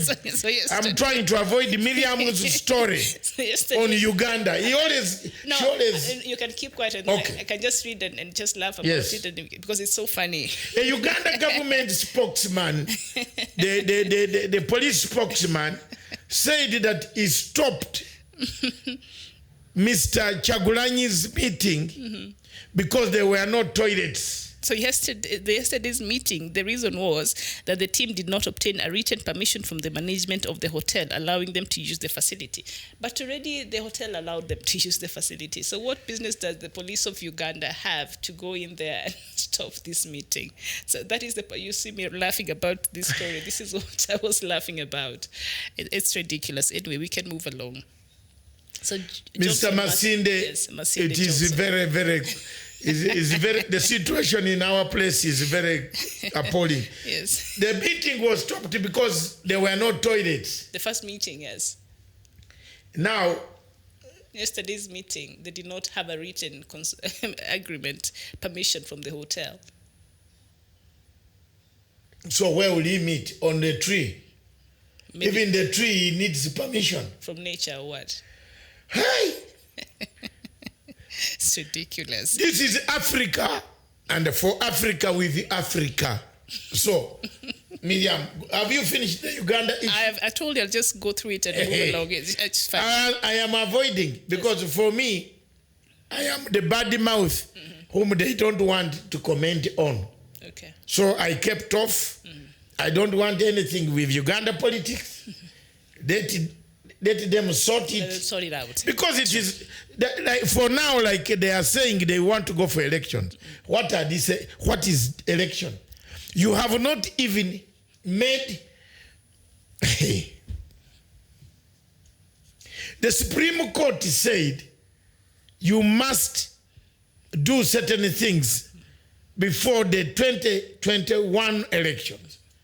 Up to today, the laws, the boundaries, the everything, things have not changed. The reforms have not taken place. There are no reforms, and therefore we are preparing city morticians in every city mortuary. So election is in Africa is preparing for death.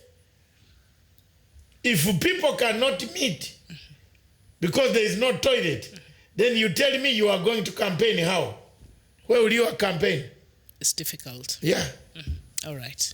I will not even push that story. So I know we're live right now at South Cameroon Broadcasting Corporation in Ambazonia. Bring Ambazonia. So this story here, Doctor, I read it and it was disturbing for me because now several communities in the Cameroon English-speaking region have within a week attacked at least 5 camps belonging to their fighters because they accuse them of destroying civilian homes, looting and killing innocent people. Now the angry civilians say they do not know who to trust because whatever some Ambazonians are doing to them is what the military of Mr. Paul Biya is doing to them. So apparently a few elements in Ambazonia now who are armed are going and attacking their fellow Ambazonians, and they are taking advantage of the situation there, and they are the ones who are perpetrating these ills to their fellow Ambazonians. I don't know what you'll make of this.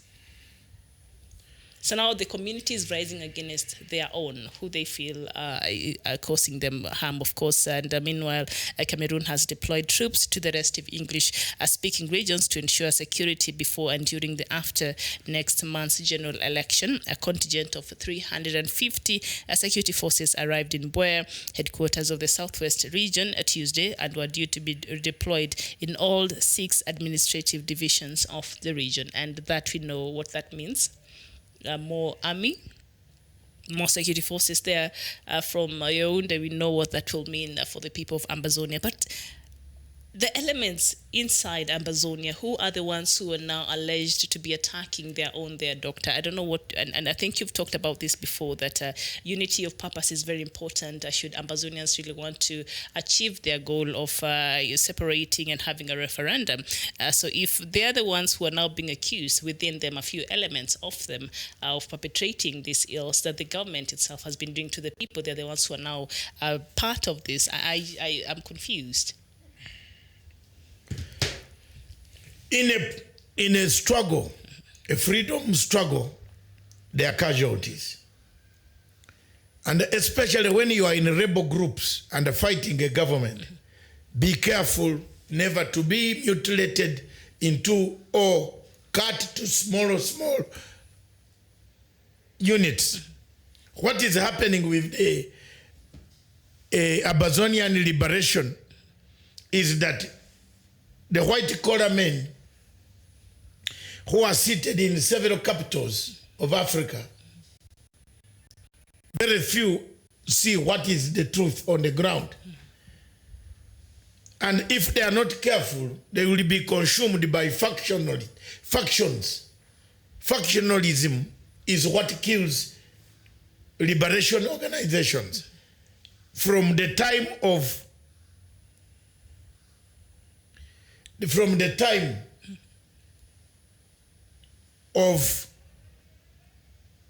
Mugabe separating with Nkomo. Here in Kenya, the Mau Mau had two types of Mau Mau, some reporting, and so many other things. That is what happens in liberation organizations. So Graham Tassus is saying that's from Ambazonia is fake news. Are you aware of Babungo? I think Babungo village there. That is where that incident is alleged to have happened, and the residents there are saying to be now worried about what some Ambazonia fighters. I think this should be the Yaoundé people planted there. The French Yaoundé informants who are planted in that place in Ambazonia to look as if it is the rebels. So don't listen to that. Listen to the truth. The people outside here, for us who have taken on Mr. Paul Biya, with his wife of 1 million hair. Paul Biya's wife, the hair costs 1 million. And the Ambazonians are dying in the forests. Don't, please. It's a pity for Africa. It is indeed. And of course, while we're sitting here talking, the troops have already arrived there. The army has arrived in Ambazonia from to kill more. That's worrying. They have gone there to kill. They have sent the army to kill. You remember the Cameroon army has been killing people for the last 4 years. In fact, there are cases now in the court. Yes, and nobody is talking about the killings. African Union, all member countries, they are silent while these people are dying, Jamen. Please. All right. And of course, I know we mentioned South Sudan, but the United States has imposed financial sanctions on one of the vice presidents of South Sudan for his involvement in human rights abuses. Who is that? A statement from the U.S. Treasury says Taban Deng Gai arranged for the disappearance and deaths of the human rights lawyer Samuel Dong Luak and opposition politician Agri Idri. Are they the ones that said they disappeared and died somewhere in Kenya or something like that? So apparently he's the one responsible for that. I want to take the opportunity. I rarely thank the United States, but I want to take the opportunity to say, Deng, yes. For Taban, yes. Thank you. Taban is a traitor. Taban always does things underhand. The man that they say disappeared was his friend. They were together in the rebel. Yes. So, thank you very much for doing the good job. Doing the good job. And still in South Sudan, South Sudan's main rebel group, the Sudan People's Liberation Movement in opposition, SPLM-IO, has condemned the recent attack by government-allied militia on its opposition in Jekou area in the northern oil-rich Adar state.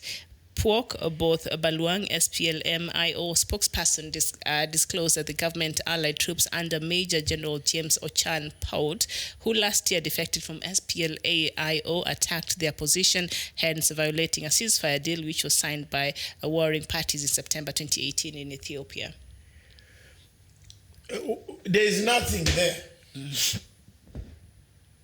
Ask me. What? These are news that we don't want to hear now. Yes. Yes. But you know it is not there, ma'am. We want to get the updates on the progress of Which progress? of the unity government formation on You the 22nd. and me, you and I. I'm cautiously optimistic. I told you optimistic. don't lose your heart at a younger stage. My heart is on my sleeve when it comes to South Sudan. I can't help myself. Worried and concerned. I'm concerned that my young sister, the co-host,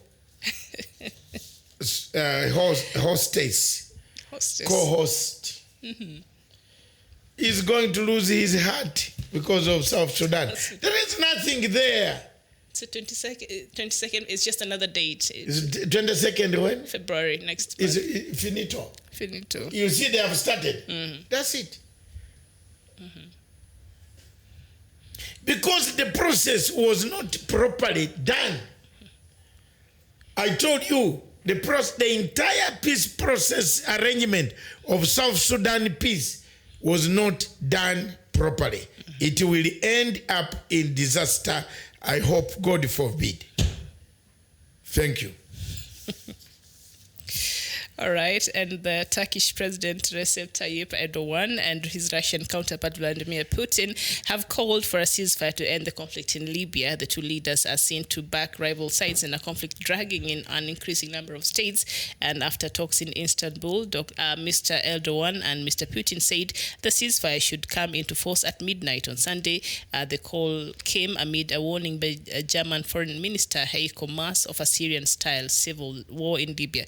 What do you mean Syrian style? What is the difference between what is happening in Syria and what is happening in Libya? If anything, Libya is worse. So they have called for ceasefire where?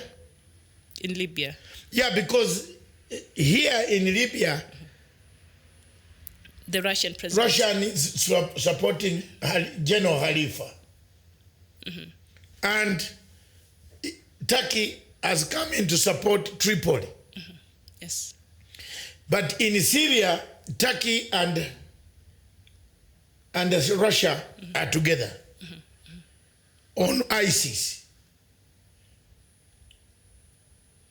Although Turkey wanted to dismember Assad,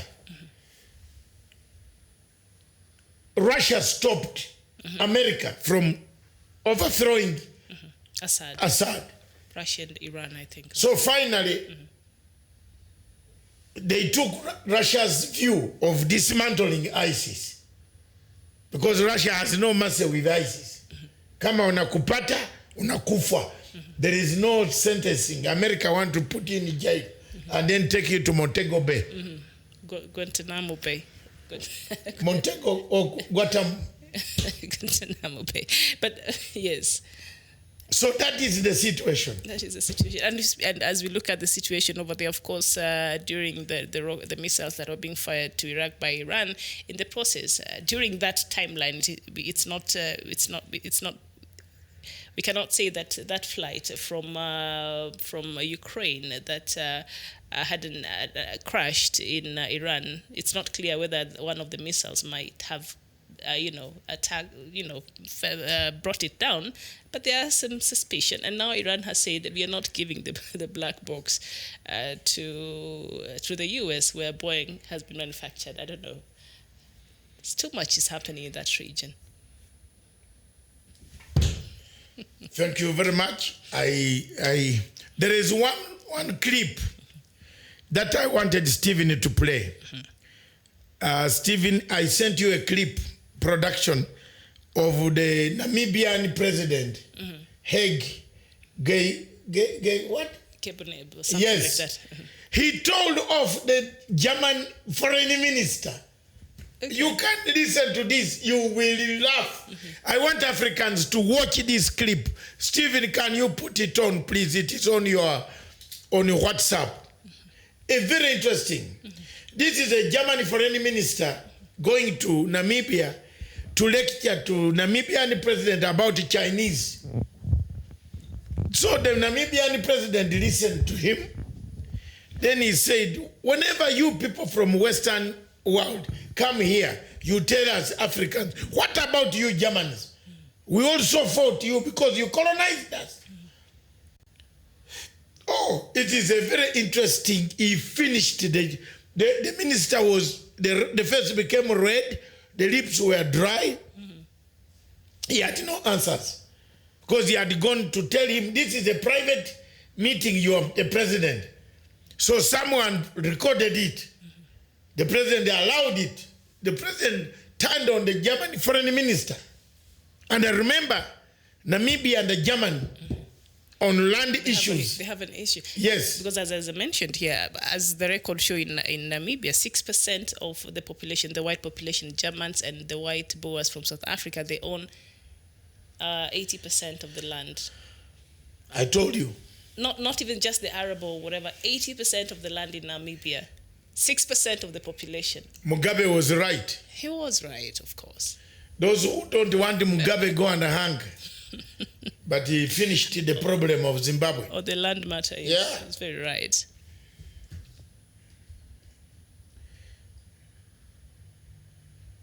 We're waiting for that clip.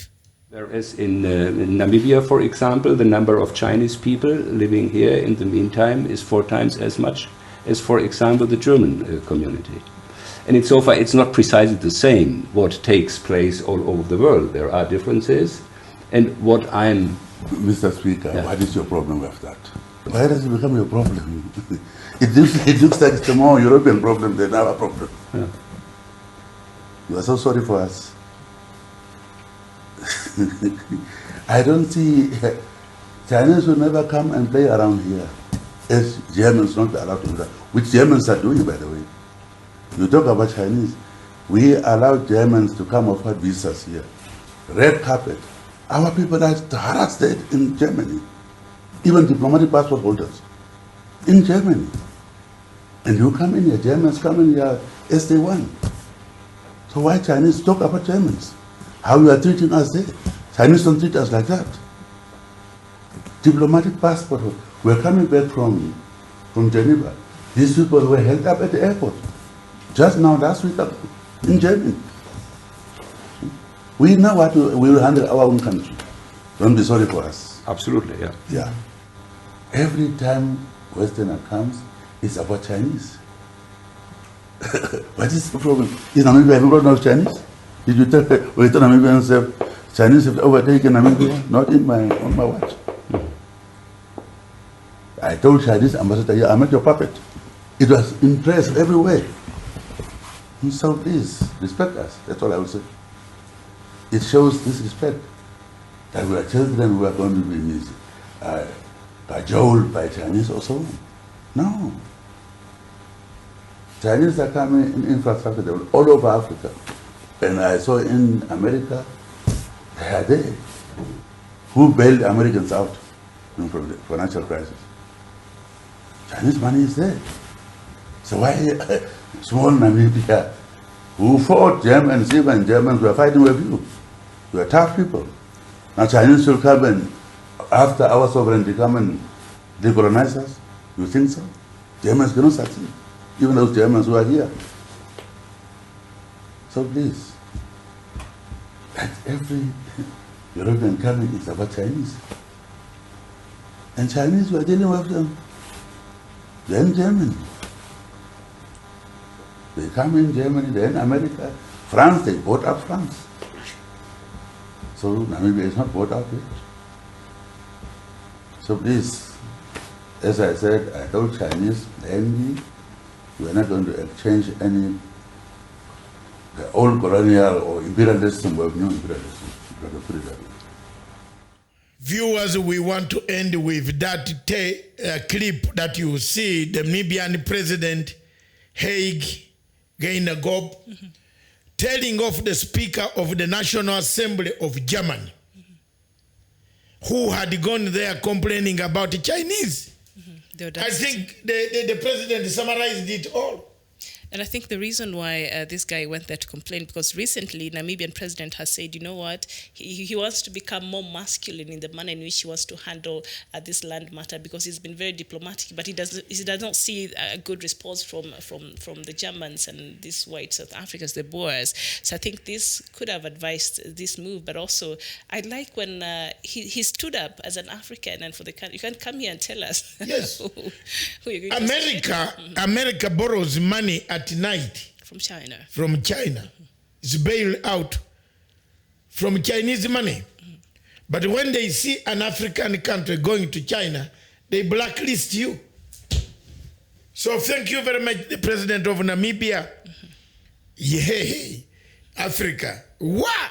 Wait. No wonder Mr. President Uhuru Kenyatta is with the right people. So we need him at the AU for him to tell off.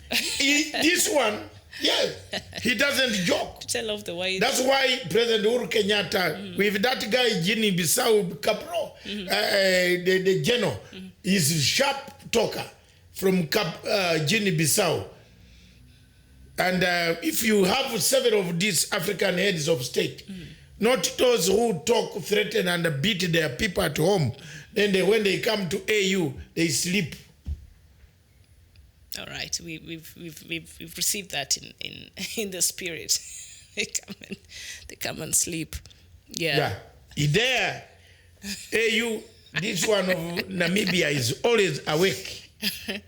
After they beat their people, they're tired. They go to the AU assembly to sleep. Buhari. Yeah, and Buhari. And another one closer. But Paul Biya never comes to AU because he will be embarrassed.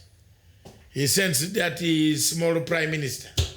Mr. Ngute. Yeah. Okay. Thank you very much, viewers. This station therefore stands, and on behalf of my co-host, the only one and the only one in Southern Hemisphere, Miriam Ogut. Thank you. See you tomorrow or later in the afternoon at 3 p.m. East African time. We shall have the editor's memo. It is one of the best things now. It is only 30 minutes, but very hot. If I've chosen it to talk about you, what? I don't know the topic yet, but it is going to be around malfunctioning systems. Malfunctioning systems. Yes, in Africa. All what right. does not structural challenges. Okay, that's a good topic, and I'm sure. Does Africa, does Kenya have social contract to sustain the functions that it has? When you release prisoners and give them bail, do we have a system that checks on their bail conditions? That's the topic this afternoon. All right. We'll see you then. And I will be joined. It's the editor's memo. So the chief editor shall be handling that. That 30 minutes, very hot, short, and precise. So I will see you tomorrow at Good Morning Africa show.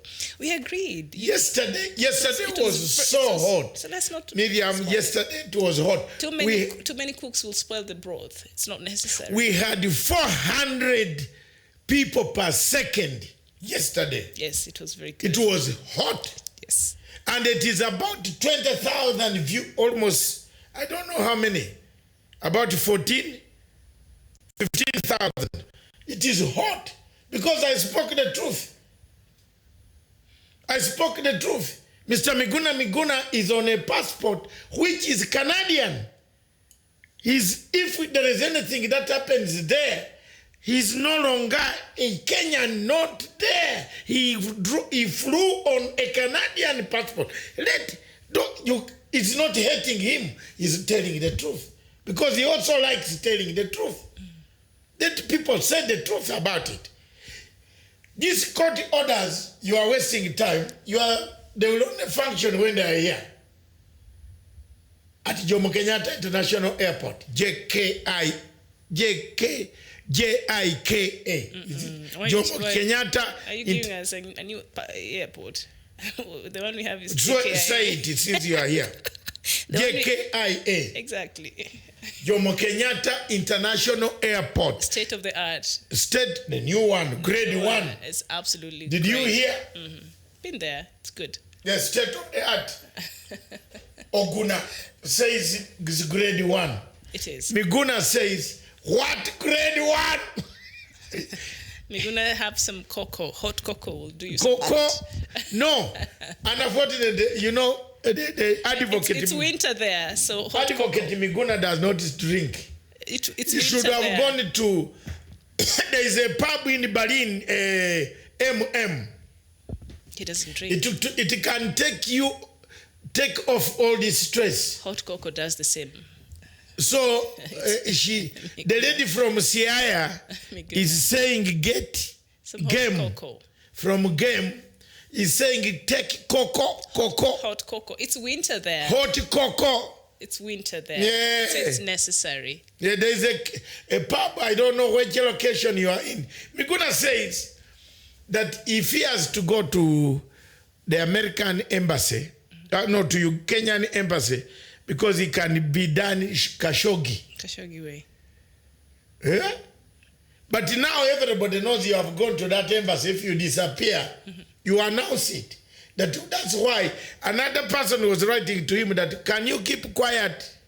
Hey! He hit that person. He said, why? Then you kill me. So you can't be knowing whether you are supporting him or Mama. You can get It's exhausting. You can get an insult. Yeah, him insult everybody. I think somebody was challenged. I was also telling him to be quiet. He said, I don't know, he called them names and tell them to focus and to wait for him at the airport because he will be coming. Bidal Losuba said, eat cheese. Yes, actually cheese now make you warm. Yeah. Which I don't like. That's the food of her food. She likes cheese. When did it move from President Farmajo to me now? Yeah, you are part of Farmajo clan. I'll see you tomorrow. Me and Farmajo, we enjoy cheese, apparently. I didn't know that. I'll see you tomorrow. She wants cocoa. But doctor will be here at 3 p.m. Yes, structure. Our chief editor will be here at 3 p.m. 3 p.m.? Yes. I will be here. She will come to support me later. All right, we'll see you there. After I've hit the 30 minutes. That's it. It's supposed to be 30 minutes. And then we go. Yes. We put adverts. Okay. 30 minutes, Kenya. Yes. What are the obstacles?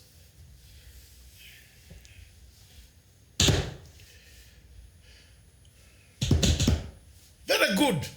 This station, therefore, is for Africa by Africa with Africa Ciao.